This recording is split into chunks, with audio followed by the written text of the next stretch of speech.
Merrill Memo with Matthew Dickerson from Dubbo Regional Council.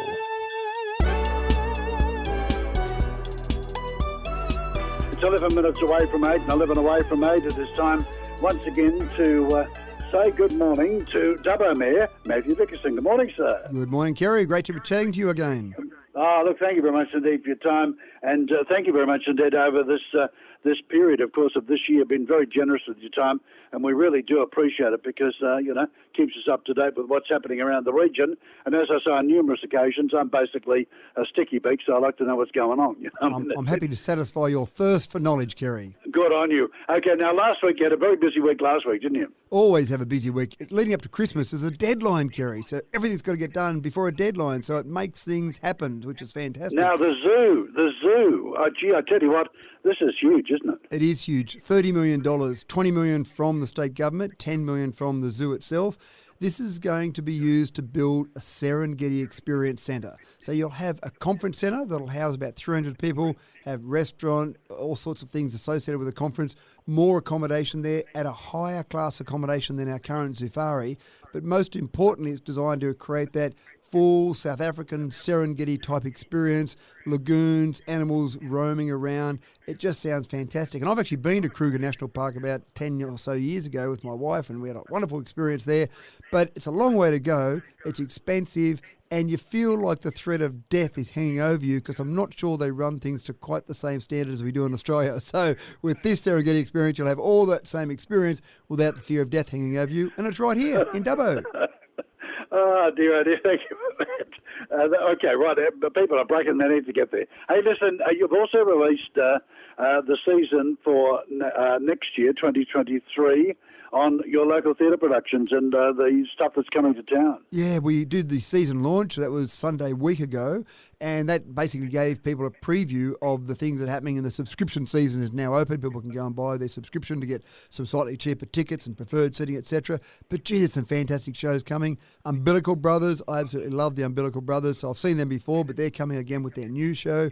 We've got the Sydney Comedy Festival and the Melbourne Comedy Festival coming. We've got Australian Ballet. We've got some local theatre productions. Dubbo Amateur Theatrical Society have got 39 Steps. So there's something for kids. There's a range of kids shows coming as well. So you've got classic ballet, classic music, you've got comedy, you've got local amateur theatre. It's a whole variety of things there, and that's what I love about our theatre, the different things you get along. People love different things along those. They might love their ballet, they might love their comedy, but we've got everyone catered for. It's fantastic. Okay, now this week, you've got a very busy week, actually, with the seniors events. A couple of seniors events. This morning in Wellington, actually, we've got the Seniors Christmas Morning Tea, and then in Dubbo on Wednesday morning, we've got the Seniors Christmas Morning Tea. So I love going along to those, having a bit of a chat to some seniors, and of course, they always love me to do some of my poetry recitals, so I'll do a few poetry recitals at both of those events. All right. Now, also Christmas lights too. It's that time of the year, isn't it? It is. That's exactly right. We turned on the Christmas lights in Dubbo on Friday night, and tonight we're turning on the Christmas lights on the main tree in Wellington tonight. So anyone that's around Wellington, obviously we turn them on as it gets towards dusk. So we're getting around about 7:30. We'll turn those lights on. It's got to be dark enough that you can see the lights come on, which is an important part of it. So that's tonight in Wellington.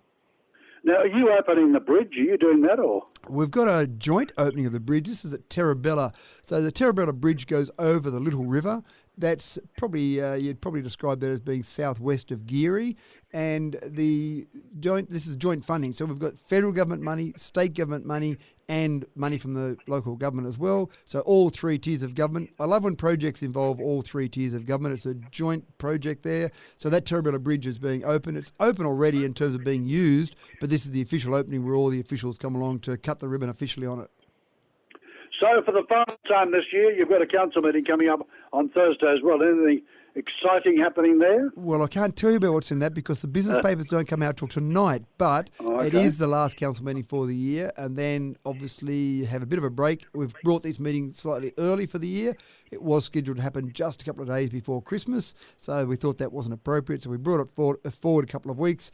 We'll have final discussions for all sorts of wonderful things that we're doing here in Dubbo, and then a bit of a break, no meeting in January, and the next meeting will be the 8th of February. Sometimes in my experience in the past, when we haven't had meetings in January, you end up popping an extraordinary meeting in to cater to some particular issues that pop up. But basically, hopefully, that'll give people a bit of a break over January, recharge the batteries, and then go charging into 2023 when hopefully we'll have no pandemic to worry about, no floods to worry about.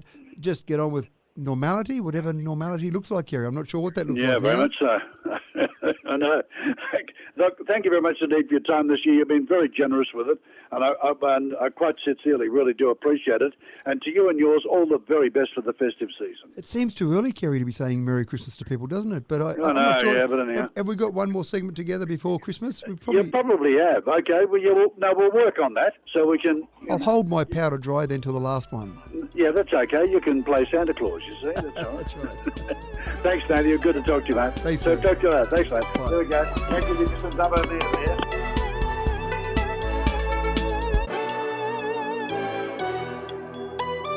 Merrill Memo with Matthew Dickerson from Dubbo Regional Council.